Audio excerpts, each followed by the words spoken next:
আজকে হচ্ছে 14 এপ্রিল আর এখন আমরা যাচ্ছি হচ্ছে বৈশাখী মেলায়। সো এখানে যাওয়ার পথে আমরা ঘোড়া দেখলাম। সো এখানে ভিতরে কিন্তু সুন্দর ডেকোরেশন করা হয়েছিল। সো এখানে আমরা দেখলাম একটা মাংকিকে। সো তারপর এখানে অনেক স্টল বসছিল। সো আমরা এখানে মাংকিটা কয়েকটা শ্যুট নিলাম। আর এখানে কিন্তু এই যে মাস্কের দোকান, তারপর আমরা একটা ড্রোনও দেখলাম। তো এখানে অনেক রাইডও ছিল। তো এখন আমি চলে যাচ্ছি কোচিংয়ে, কারণ আমার আমরা কিছুক্ষণ আগে কোচিং থেকে আসলাম আর কিছুক্ষণ আমরা রেস্ট নিলাম। এখন আমরা রেস্ট করে এখন আমরা যাচ্ছি হচ্ছে কি আবারও মেলাতে। সো এখন আমরা যাচ্ছি আবারও মেলাতে।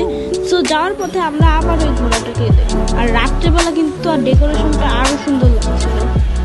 সো এখানে আরো স্টল ছিল। সো এইখান থেকে আমরা বেরিয়ে চলে গেলাম আরেকটা মেলাতে। তো এখন আমরা যাচ্ছি হচ্ছে বাসায়। তো এই ছিল আজকের ভিডিও। So by.